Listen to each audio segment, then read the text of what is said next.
buenas noches, bienvenidos. Esto es Recalculando. En instantes nada más, el señor Jorge Asís con nosotros. Quiero comenzar esta noche preguntándole cómo es vivir con miedo.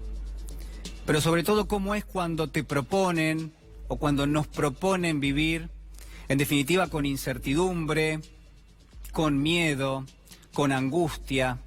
En esta Argentina, donde cada día que pasa existe mayor desigualdad, donde la economía prácticamente ya anuda 11 meses consecutivos de caída, y esa caída ha generado un retroceso enorme en materia de creación de puestos de trabajo, donde la inflación talla y nos deja el salario cada vez más lejos de los bienes y servicios básicos que necesitamos para vivir. En definitiva, también lo que termina pasando muchas veces es que ese salario representa que nos pagan menos por nuestro trabajo, cuando puede comprar menos bienes y menos servicios.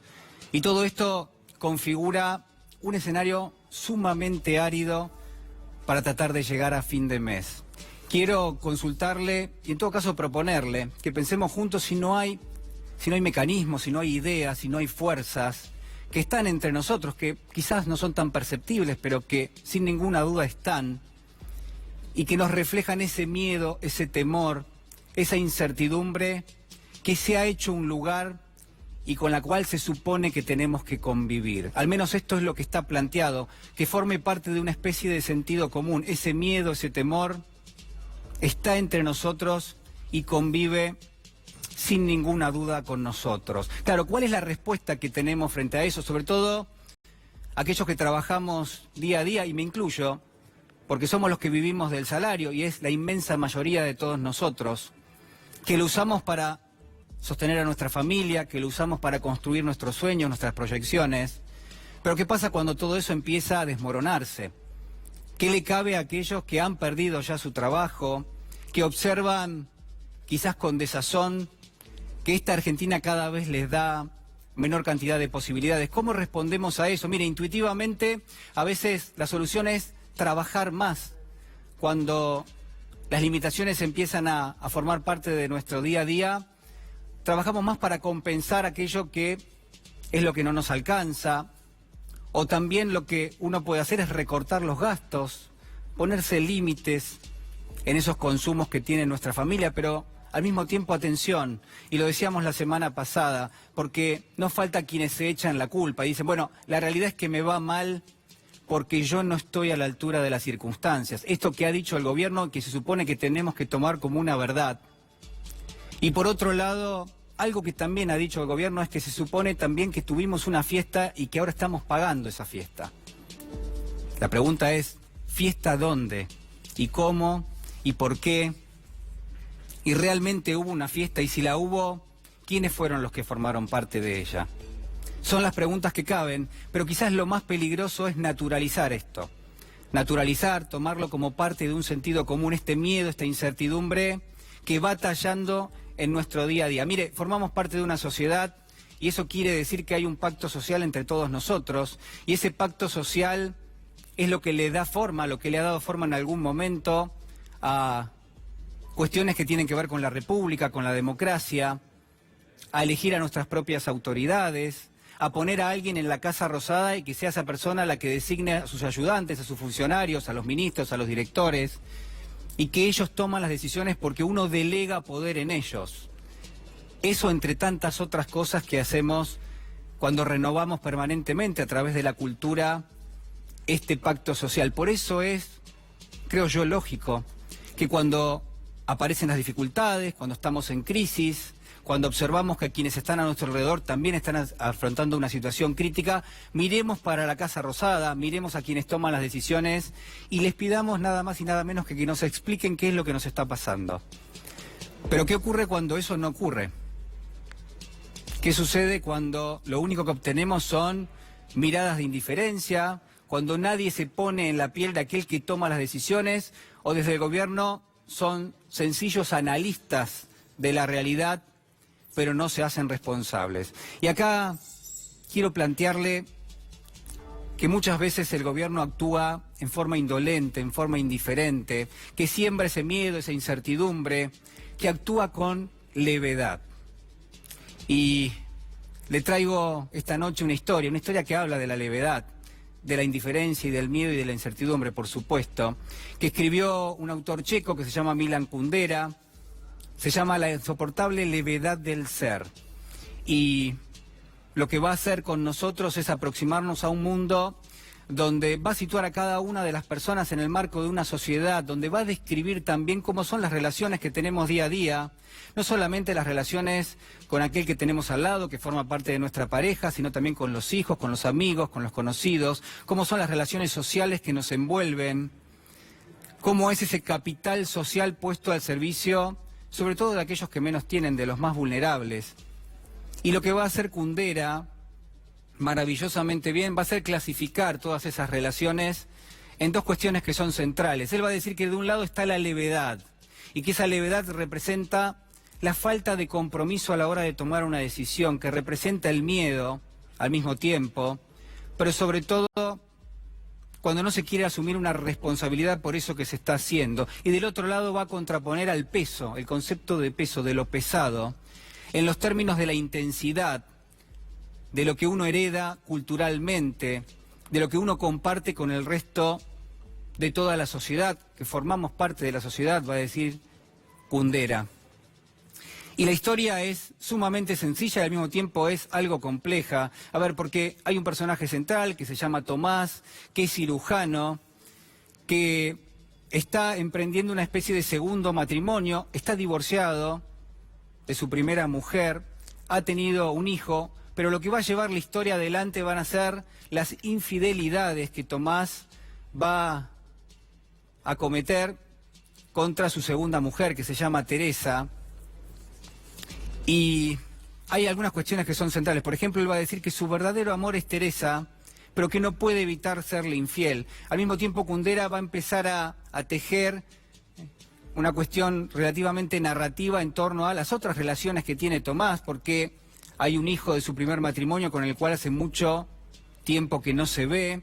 Lógicamente tiene una relación sumamente distante. Él mantiene incluso una relación con su primera mujer. También Kundera va a describir cómo se lleva con las otras mujeres que forman parte de su vida, con sus amantes. Y del lado de Teresa también va a haber infidelidad, pero al mismo tiempo va a describir la relación con sus padres, pero sobre todo con su mamá. Es ahí donde el autor se va a meter prácticamente de lleno. Ahora, también al mismo tiempo, esto que le decía recién, cómo se manejan las decisiones, va a decir Kundera, cada una de esas relaciones de la cual formamos parte, con esta especie de juego de fuerzas. Por un lado la levedad, por otro lado el peso. Y él va a decir que del diálogo de estas dos fuerzas, de estos dos mecanismos, de la levedad y del peso, es que surgen nuestras propias decisiones en la vida. Y que una vez que uno las hace, ya no hay marcha atrás. Y esta es quizás la clave con la que yo quiero hoy arrancar el programa. La levedad y el peso. Y preguntarle si acaso, tal y como hace Kundera en esta historia, en la insoportable levedad del ser, no se plantea también cierta cuestión de resistencia cuando esa levedad no solamente está planteada en las relaciones que mantenemos con quienes están a nuestro alrededor, sino también con aquellos que tienen poder sobre nosotros, que tienen poder político, que toman definiciones que cambian directamente nuestra vida. ¿Qué hacemos cuando esa incertidumbre, ese miedo, son producto de las decisiones que toma el poder y esas decisiones están ancladas directamente en una cuestión frívola, en una cuestión leve, en una cuestión de levedad? Esto es lo que plantea Kundera y esto es lo que yo quiero plantearle esta noche.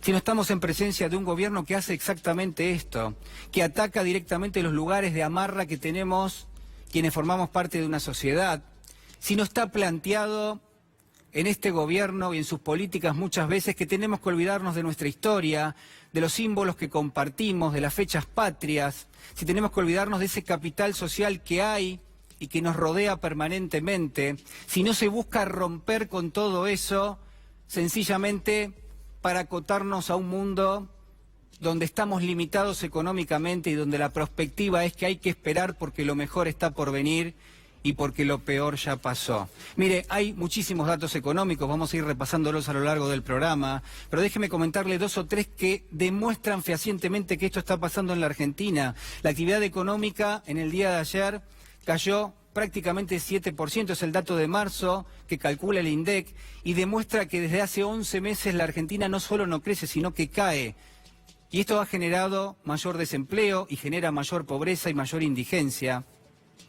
Pero hay, por supuesto, muchísimo más. Hoy hay dos datos de la realidad que me parece que tenemos que comentar. Uno de ellos habla de la canasta básica total, que en la Argentina ya es de 30.000 pesos prácticamente. Esto es comprar algo de ropa, comprar alimentos y pagar algunos servicios públicos. Y si uno compara esos 30.000 pesos con los 12.500 pesos que tienen una relación directa con el salario mínimo vital y móvil, nos damos cuenta que queda lejísimos. Y si comparamos las jubilaciones que están en 10.400 pesos, nos damos cuenta que ni siquiera con 2 jubilaciones, que hacen falta 3 jubilaciones para que esa familia pueda llegar a fin de mes. Y ese cálculo ni siquiera incorpora el pago de un alquiler. Fíjese de lo que estamos hablando. Quiero terminar también hablándole de la desigualdad, que hoy es también un dato importante y para compartir, porque en la ciudad de Buenos Aires, por ejemplo, el INDEC está calculando que la diferencia de ingresos, presta atención, la diferencia en el salario del 10% de la población que mejores ingresos tiene versus el 10% de la población de la ciudad de Buenos Aires que ingresos más bajos tiene, esa diferencia es de 175 veces. Es récord histórico para la ciudad de Buenos Aires. Quiere decir que hay mayor desigualdad en la ciudad de Buenos Aires. Pero además, y con esto quiero cerrar el comentario, que si uno tomase todos los ingresos que tienen todas las familias de la ciudad de Buenos Aires y los pusiese sobre una mesa, todos los ingresos en un mes, todos los salarios que se pagan en un mes, y los pone sobre una mesa, el 10% de la población que mejores ingresos tiene se queda con más del 50% del total de esa riqueza, y que el 10% más pobre se queda, ¿sabe con cuánto? Con solamente el 0,3%. De eso hablamos cuando hablamos de desigualdad. Es una Argentina más desigual, por supuesto. Es una Argentina que es más injusta, que es menos inclusiva. Y déjeme preguntarle esta noche si en todo eso no campea a sus anchas el miedo y la incertidumbre. Pero sobre todas las cosas, déjeme preguntarle también si usted y yo, y quienes estamos hoy reunidos aquí, no somos víctimas, en definitiva, de la insoportable levedad de aquellos que están en el poder. Acompáñeme porque ya está con nosotros el señor Jorge Asís. Señor Asís, escritor, periodista, analista político, ha sido diplomático durante mucho tiempo. Muy buenas noches, muchísimas gracias. Pero muy bien, te escuchaba con mucha atención. Bueno, muchas gracias. Ahí. A mí me gustó mucho más la broma de Milán Kundera que la insoportable levedad del ser. ¿Por qué? Porque la broma, me parece que ahí hay un narrador, pero de fuste, ¿no? De categoría. Sí. Y aparte, cómo el tipo te cuenta saltos de tiempo, sí, y saltos ideológicos, y cómo que en el fondo vos sabrás que es una levedad, el tipo te dice que todo es casi una broma. Claro. Vos acordate que el personaje, no me acuerdo cómo se llama, una novela que leí hace muchísimo tiempo, que era crítico del sistema comunista, prácticamente lo castigan por haber sido crítico del sistema comunista. Aquel tipo que lo castiga a él es el motivo de su odio principal. Claro, todo arranca como si como una broma, en definitiva, y después termina generando... No sabe cómo hacer, y seduce a la mujer del tipo que lo jorobó. Sí. Y cuando logra todo eso que él, digamos que era su objetivo... Sí. El tipo ya estaba en otra cosa, era ya no un eurocomunista, sino prácticamente era un anticomunista, estaba con una mujer 30 años más joven que la que tenía él, y era una especie de... Bueno, de ahí tomaron la película Goodbye Lenin, ¿no? Claro, que muestra mucho eso. Yo te voy a contar la primera vez que yo te vi a vos en televisión, y tal vez es el motivo por el cual yo estoy sentado acá. Ah, bueno, contame. Una vez... sapeo, sí, y veo a un tipo por lo menos original haciendo en el 2019 un editorial sobre una novela de un gran amigo mío, tipo que yo admiré y adoré, sí, Haroldo Conti. Haroldo Conti, ¿a quién le dedicaste? Vos hablabas de Sudeste. Sí. ¿Cómo puede ser este tipo hablando de Sudeste aquí en el comienzo, en un momento donde hay toda una realidad política que te absorbe todo? Porque vos sabés, y quizá no es para darte un título, esto se vio en la Feria del Libro última, que yo no piso, por suerte, ¿no? La política desplaza la literatura. Hasta en un sitio canónico, como fue la Feria del Libro, la política sos muy crítico vos sacó en la Feria del Libro, a los literatos. Bueno, no solamente por la presentación del libro de la doctora, que fue, pues, tuvo el libro de Kicillof, y de tantos que utilizan, por supuesto, la escritura, la publicación de un libro como lanzamiento de campaña electoral, ¿no? Que es bastante lícito. Sí. ¿Qué te pareció la presentación, ya que la mencionaste, de Cristina Fernández en la feria? Fue el lanzamiento de una campaña que ahora se transformó en... Y hablamos de cultura y de política simultáneamente. Estás con una personalidad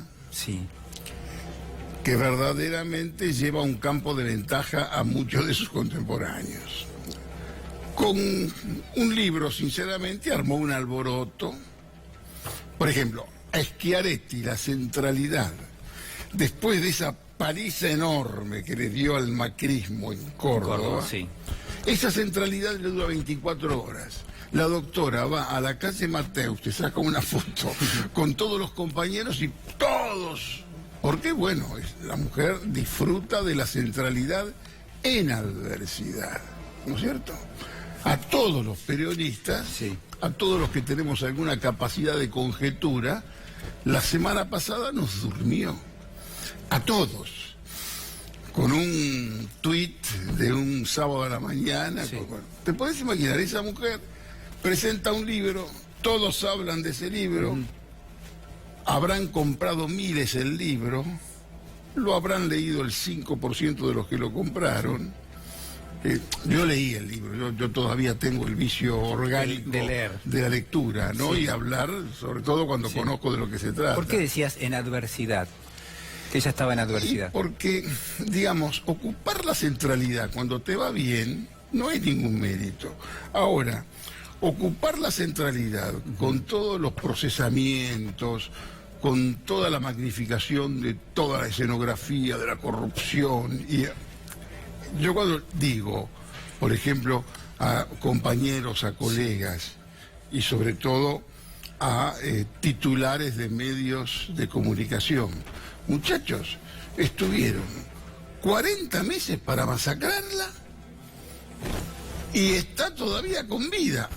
Por lo menos algo hiciste mal, replanteate. O algún poder de la comunicación está un poco exacerbado, mitificado y es falso. El tema de la comunicación cambió. ¿Eso crees?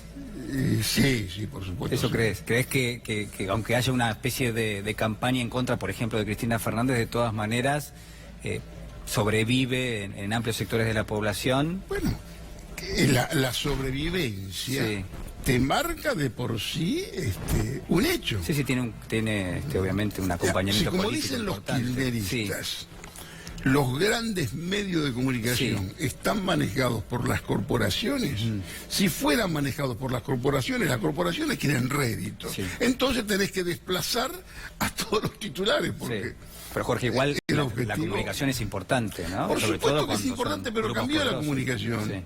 Yo con 150.000 seguidores de tweets, con un poco de micrófono y con un portal digital, prácticamente la comunicación ya es otra cosa, ¿no? Dijiste que te sorprendió recién el tuit de Cristina el sábado, donde... A mí no, a todos. Sí, a todos los durmió. A todos.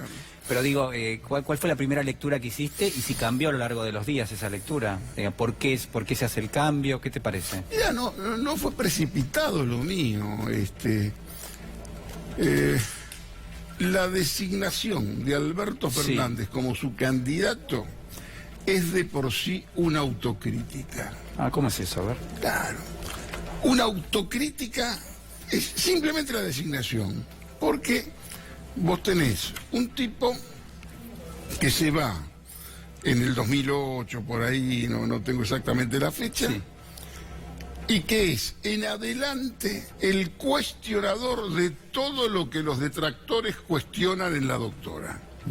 Razón por la cual los tipos que fácilmente salen a buscar videos de Alberto Fernández, cuando Alberto Fernández criticaba y creen que encuentran ahí una contradicción, no es una contradicción, es un complemento de esa decisión, porque el mensaje es, con todo esto que dijo, lo elijo a él. ¿Por qué? Y este ya es un problema para el otro sector,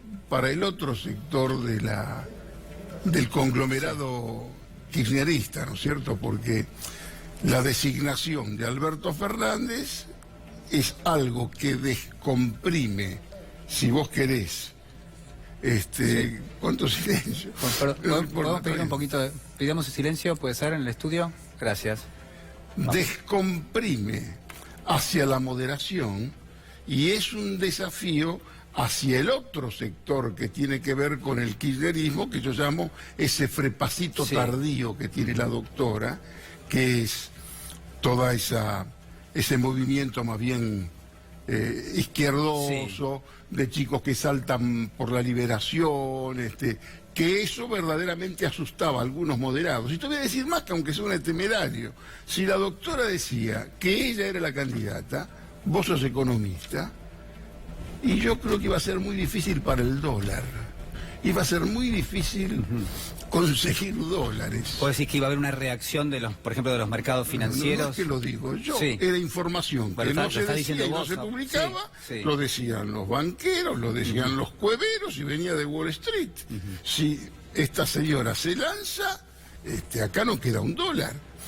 Casi te diría que, en cierto modo, Macri tiene que agradecerle este lanzamiento y esta medida con la cual durmió a toda la comunidad política, de nombrarlo a este muchacho, que no es un líder territorial, no es un caudillo territorial, no es un tipo que tiene un liderazgo de concepto maravilloso, es un tipo funcional, que anda muy bien con amigos empresarios, que es un tipo que no es problemático, que es un tipo que más bien busca consensos, y me parece en ese campo un acierto.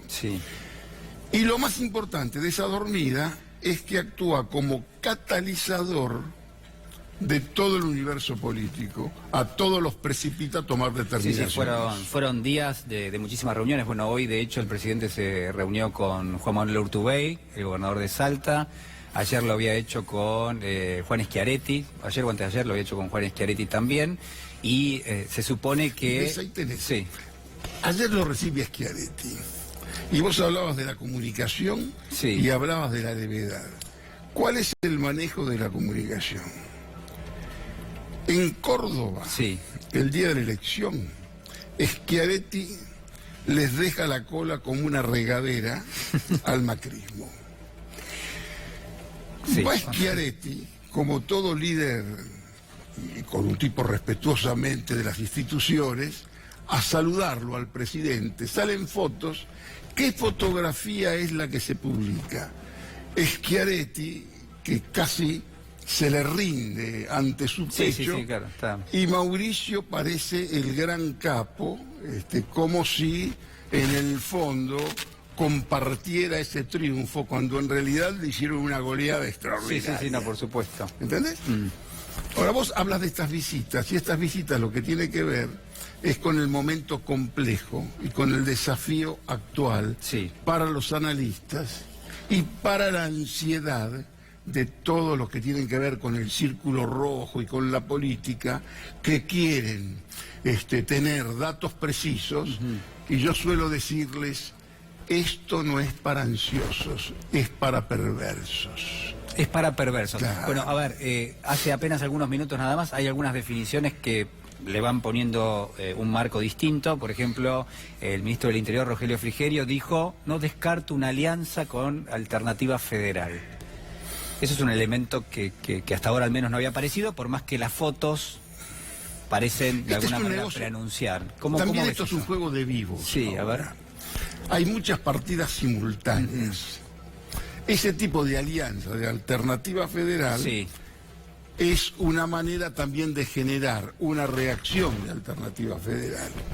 A ver, el negocio del macrismo era mantener fragmentado al peronismo en 2 o 3 vertientes y cuidar su estructura. Ahora, su estructura es la que está puesta en cuestionamiento y con esta designación empieza a instalarse el cuento utópico de la unidad en el peronismo, cosa que es absolutamente imposible. ¿Vos no creés que vaya a haber unidad en el peronismo? Puede haber una gran superliga y puede haber nacionales pequeños, si vos querés. Me parece que hay un intento de hacer una gran liga, si vos querés, entre el PJ, Unidad Ciudadana, y vos tenés Alternativa Federal, que es el intento del peronismo federal de crecer al margen de los dos, del kirchnerismo y del macrismo, en una realidad que, a pesar de uno, se polariza, ¿no es cierto? Claro. Vos ahí tenés a uno, que me parece que es el clave del peronismo federal, que es Sergio Massa.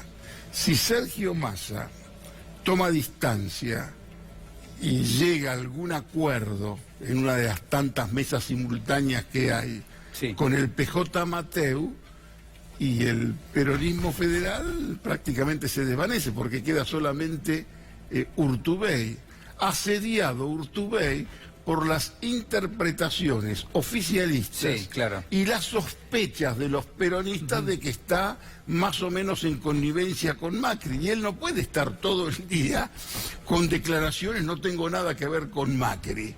¿No es cierto? Sí, por supuesto. Que también es el juego inteligente que hace el gobierno con respecto a Schiaretti, que lo pone en estado de sospecha con sus pares, ¿no? Lo mencionabas a Sergio Massa, y al menos los trascendidos, y yo puedo confirmar lo que por lo menos es así, es que Sergio Massa sigue yendo por una candidatura presidencial, sea cual sea la fuerza por la cual vaya a llevarlo a cabo. La especulación del masismo es, en algún momento, Cristina Fernández de Kirchner bajándose de la fórmula en la cual encabeza Alberto Fernández. ¿Vos ves a Cristina bajándose de la fórmula presidencial? Esto ya es más para ficcionista. No, trabajemos, como obviamente. Ficcionista te diría que me parece que no es posible. No creo que lo bajen, no creo que se baje ella. Como también creo que va a ser muy difícil que se corra Macri, ¿entendés? Porque todo es de la insoportable levedad, digamos. Claro. Toda esta realidad está muy con Bauman, todo esto es muy líquido. Sí, es líquido, pero ¿a vos te parece? Si no es líquido, si no querés saber, es Lipovetsky, Lipovetsky, la era del vacío, no sé. El imperio del efímero. Que yo lo pongo en otras palabras, yo voy a decir insoportable levedad, hablo de la insustancialidad. Esto no es ni derecha ni izquierda, es insustancial. Se equivocan los kirchneristas cuando dicen que esto es neoliberalismo. Es una falta de respeto al neoliberalismo. ¿Vos decís que el macrismo no es neoliberal? Pero ¿qué vas a sentir? El macrismo podía haber sido un neomenemismo culposo. Pero culposo. El problema es que el menemismo se hizo con el colchón del peronismo, no con el colchón de los radicales, que los radicales creen que son de izquierda, que tienen algo que ver con la tercera internacional y todas estas cosas, y se ven que apoyan un gobierno de derecha que no los tiene en cuenta, y que son socios de ese gobierno, de derecha conservadora que no los tiene en cuenta, que de pronto los arregla con algunas tarjetas de Red Link, ¿viste? Alguna cosa así. Bueno, hoy desde la Casa Rosada hubo quienes sugerían que se estaba conversando la fórmula Macri-Vidal. Quizás uno entiende para desarmar cierta presión que existe para que el presidente Macri se baje de la fórmula presidencial. En este oficio tenés que saber manejar el tenedor para pescado, ¿entendés? Porque está lleno de pescado podrido y de ideas que se lanzan, digamos. Macri está puesto en cuestionamiento hoy. Por supuesto, por su propia gente. Tengo entendido que la semana próxima van a tener que decidir, porque bueno, sinceramente yo no doy sugerencias, ¿no? Pero y esto no es mío, esto es de López Murphy. esto de López Murphy. López Murphy dice algo muy, muy sagaz. No se puede estar al frente de una crisis de semejante magnitud y simultáneamente ser el candidato. Una de las cosas no la haces bien. No podés estar al frente de la crisis y prometer y hacer la que tiene que hacer el candidato. Ni Churchill pudo ganar en medio de una realidad semejante. O sea, llevar una política de ajuste, comprometerse con el Fondo Monetario y tratar de ser el candidato para las próximas elecciones. Que el gran objetivo y la gran perla sea exterminar a tu adversario. En esto también la doctora lo duerme con Alberto Fernández. Aparte le pone un tipo exactamente de su edad, un chancho de tierra como él, los dos del 59. Dos chanchos de tierra confrontan en el año del chancho de tierra, que es no te sabía, 59, más o menos.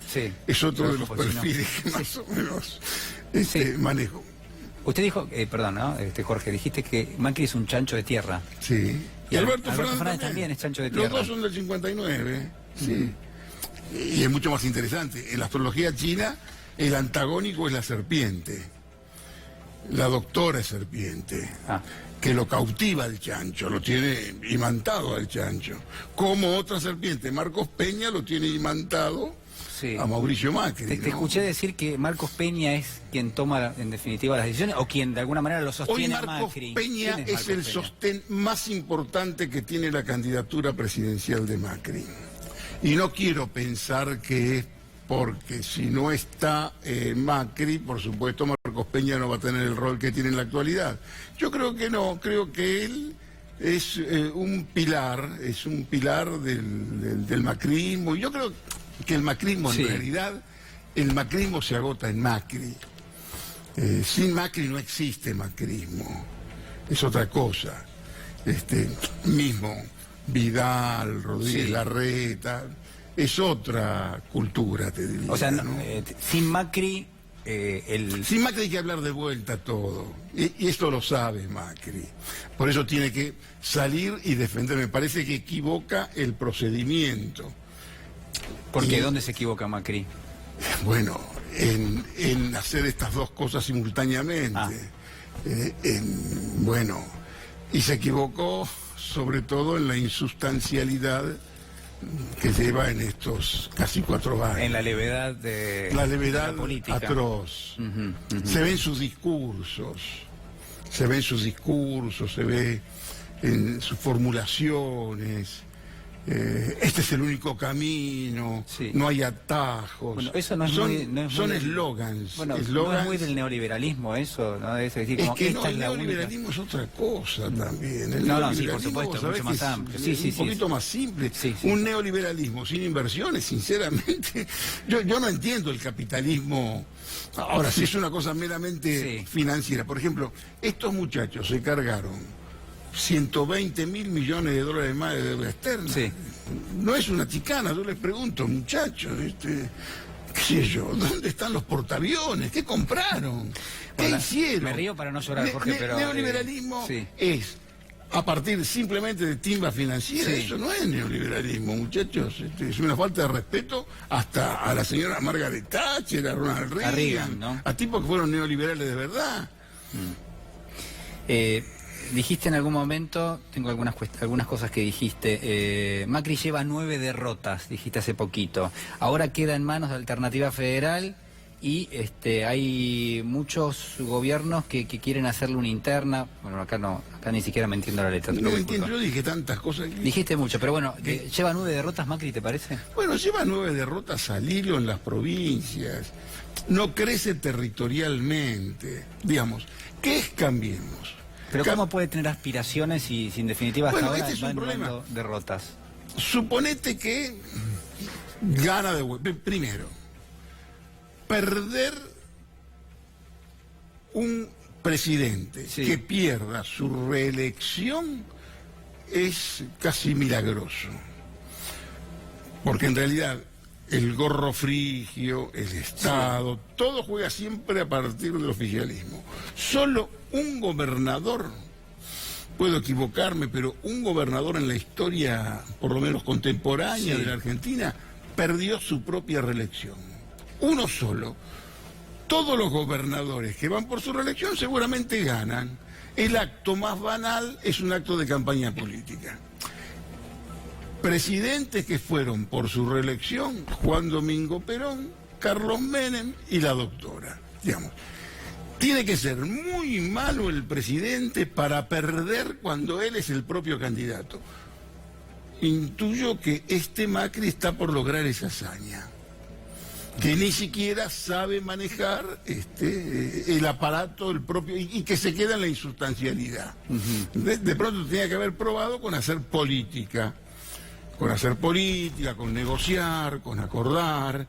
Cuando le propusieron ampliar las bases de sustentación política, tenía que haberlas pensado, tal vez. Estos muchachos, vos sos economista, mirá, y estoy escribiendo un texto que todavía no lo publiqué al respecto, cuando había un catequista del macrismo que a mí me quería convencer que había macrismo por 20 años, porque creían que se salvaban con las PPP, que después explícale vos a tus audiencias que son los proyectos de participación público-privada.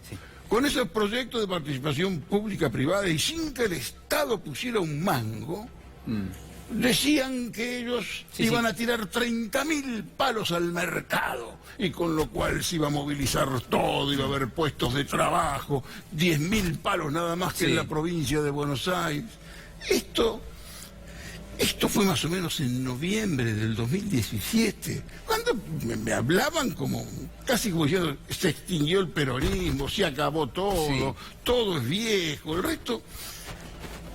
Subidos a esa insustancialidad, te diría, a esa levedad, que de pronto, bueno, cambia la cuestión económica, sube el riesgo país, sube el dólar, no pueden financiar, todos los empresarios que podían haber hecho, algunos los encuadernan a todos, y terminan con esto, que es un lamento borincano.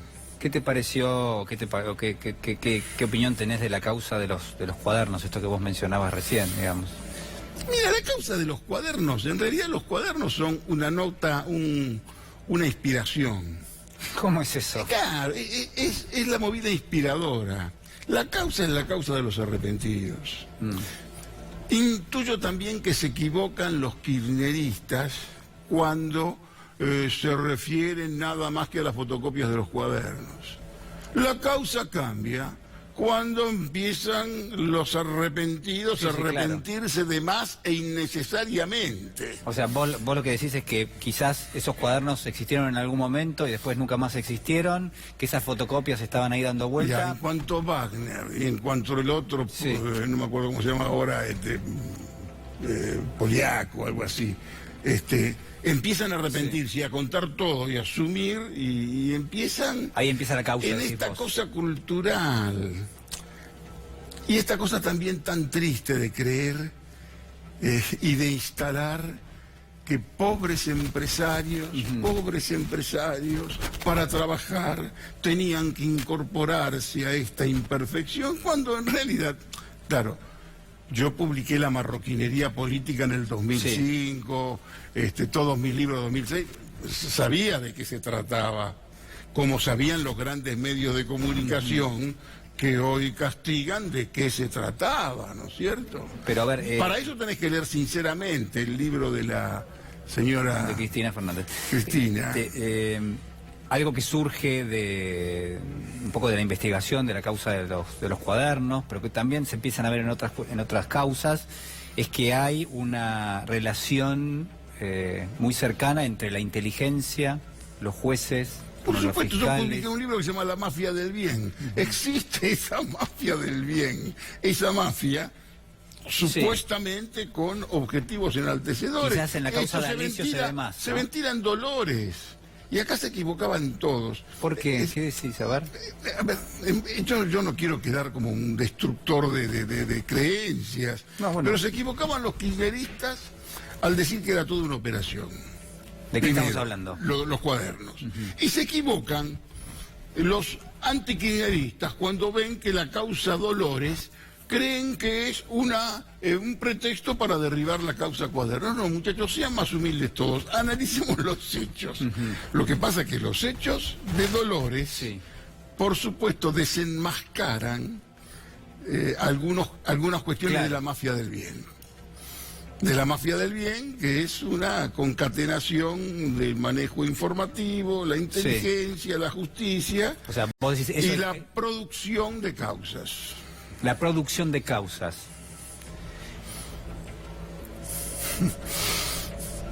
La reproducción también de causas. Pero bueno, esto es de lo que se trata, es elemental y es de ahora. Ver, yo creo que esto va a terminar... Yo me quedo en silencio porque estamos hablando de la justicia, Jorge, y porque obviamente, digo, uno no puede pensar que esto puede seguir así, ¿no? Digo, porque te pueden inventar una causa, porque hay agentes de inteligencia, orgánicos, inorgánicos, trabajando para eso, porque ¿quién controla eso? Bueno, sí, quien controla. Lo que pasa es que en esta levedad... También, con tanta levedad, te quisieron levemente mentir de que aquí nadie se entrometía con los jueces. Y es mentira. Yo sé de funcionarios importantes de este gobierno que querían apresar empresarios. Que había intento hasta hace muy poco tiempo de cargarse a un banquero y de cargarse a un fuerte empresario. No me hagas... dar nombres, que yo no soy un demoledor, pero en realidad los muchachos han tenido ganas, y acá me parece que en esto también se equivocaron, porque todos los gobiernos tienen que tener un buen interlocutor, respetable y confiable, con los jueces, con la Suprema Corte. Este gobierno no lo tiene. Y no lo tuvo. Tuvieron una mesa judicial bastante inepta. Se amontonaban a veces para llamar. Se amontonaban para llamar por teléfono. O sea, mientras decía que no llamaba. Está bien, yo soy un poco iluso en lo que te planteo, pero digo, estamos hablando de dos poderes distintos, ¿no? El Poder Ejecutivo y el Poder Judicial. El Poder Ejecutivo y el Poder Judicial, que tienen que tener lazos, por supuesto. Sí. No tiene nada de malo si yo soy un representante del Poder Ejecutivo y vos sos un juez, y qué sé yo, y decirte en algún momento qué es lo que puede ser, no te digo conveniente. Sí, uno sospecha que hay conversaciones. Otra cosa que te apriete. Claro. Otra cosa que te apriete. Claro. Otra cosa es que te quiera correr con una carpeta. La decisión que hubo de la Corte. ¿De qué estamos hablando? Sí. En lo que fue de lo último de la Corte. Sí, eso te iba a preguntar, la Corte Suprema. Trascendían fotografías de uno de los ministros de la Corte que casi se los mandaban de una forma extorsiva. Han llamado telefónicamente a las vocalías. O sea que vos decís que no fue el cacerolazo, como dicen algunos. No, te lo pregunto porque, digo, a mí ayer me lo decían, no, porque el cacerolazo hizo que la Corte revise. No, aparte se equivocaron. Se equivocaban cuando acusaban. Ellos decían que era Alberto Fernández el que había armado todo esto. Y Alberto Fernández se quedaba con un mérito que no tenía. Y en realidad no fue Alberto Fernández. Creo que fue la de Laura Alonso, funcionaria desperdiciada. Laura Alonso en el Parlamento sería muchísimo más necesario que en ese lugar, ¿no? Sí. Jorge, a ver, me quedaría hablando con vos horas. No quiero dejar de preguntarte algunas cuestiones que tienen que ver con tu vida. Yo te conozco hace muchos años, no personalmente, pero sí te sigo tu trayectoria. Te conocí con Flores robadas en los jardines de Quilmes. El libro al que vos le dedicaste a Haroldo Conte, justamente, que vos lo mencionabas al comienzo. Por eso me sorprendió cuando te escuché a vos hablar de Sudeste, de Haroldo Conte. Algún día, si me permitís, lo voy a tomar al libro. Me da un poco de pena que se lo recuerde fundamentalmente por su condición de desaparecido. Es uno de los grandes novelistas argentinos. Él tiene un libro que se llama La balada del Álamo Carolina, que sinceramente te la recomiendo. Un humor. Y era un tipazo, era un muchacho que de pronto, a los 50 años, desde el punto de vista político, parecía casi un militante de la FEDE que tuviera 22, porque, digamos, recién, muy de grande, se hizo, tomó conciencia de la cuestión revolucionaria y demás. Pero era un tipazo. Otra novela, En vida. En vida es una novela camusiana, parece algunos aspectos parece un Albert Camus argentino, libro que no creo que lo encuentres ni en la mesa de saldos, ¿no? Jorge, ¿cambió mucho el Jorge Asís que escribió Flores robadas en los jardines de Quilmes de este Jorge Asís? Y mira, yo recuerdo todas las peripecias de mi vida como si fuera un personaje literario, ¿entendés? Porque vos me hablás de Flores robadas en los jardines de Quilmes, libro terminado en el 78, hace 40 años que terminé ese libro, que remite a una época en que yo tenía 30 años y creía que estaba en condiciones generacionales de hacer un balance histórico y político y me sentía viejo, ¿entendés? Sentía que... ¿Por qué me sentía viejo? Porque estaba rodeado de muertes, de peligros, de tantas cuestiones. Son demasiados amigos muertos. Vos recién... Ahí afuera me hablabas de 1 o 2 escritores que yo conozco, sí, porque hablábamos... que casi me formé con ellos, están muertos y a veces Alicia Steinberg, me imagino que estoy dando una conferencia y están todos mis amigos muertos escuchándome, ¿no? Y es un cuento que tengo ahí pendiente también porque los enumero, desde Abelardo Ramos, Abelardo Castillo, todo lo que vos mencionaste, que Haroldo, por supuesto. Haroldo. Un tipo que se llamó Roger Pla, que no sabés lo que fue, los Robinsones. Sí. Tipos que, para mí la literatura, como yo arranqué muy joven todo, y yo alcancé a conocer unos monstruos de la literatura. ¿Extrañás a alguien? No, Haroldo, bueno, ¿no? tipos que me harían falta. Me encantaría tenerlo a Abelardo Ramos cerca. Era un genio Abelardo Ramos. Y ahora que lo recuerdo, una ironía, un maestro. Me acuerdo cuando él era candidato a presidente, 1973, creo que le hizo como 1 millón de votos al peronismo. Todo el mundo lo votaba creyendo que era... Y se armó un negocio maravilloso con todos los votos que sacó. Los dos tomábamos el 7. Mientras él era presidente de la... Sí. Una ironía, una cultura, ¿entendés? Esa cosa, si vos querés, libresca, que a veces sí extraño. Cuando todo es tan leve, cuando hay tanta cultura de contratapa. ¿Entendés? Cultura de contratapa, de tipos... qué sé yo, que saben más o menos de qué trata alguna cosa. Y yo creo estar más o menos informado con algo que me interesa. Y te digo, el último libro que me interesó, que leí y que es para discutir, porque yo soy de una época en que la literatura ocupaba otro lugar en la sociedad. Es decir, se discutía de libros, no solamente entre críticos literarios, se discutía, salía una novela mía o de cualquiera y había discusiones de esa novela. Jorge, ¿entendés? La verdad te agradezco muchísimo, nos quedamos sin tiempo, pero... Bueno, la he pasado muy bien y todo esto es por Sudeste, como te escuché hablar de Sudeste. De Haroldo Conti. Bueno, ojalá te podamos tener otro día con nosotros, ¿eh? Te agradezco un gusto mucho. Y haces muy bien tu programa. Bueno, y aparte gracias. Esto de que hables de literatura y de libros para arrancar en esta realidad tan previsible, monótona y casi absurda, me parece una hallazgo. Te agradezco mucho, muchísimas gracias, ¿eh?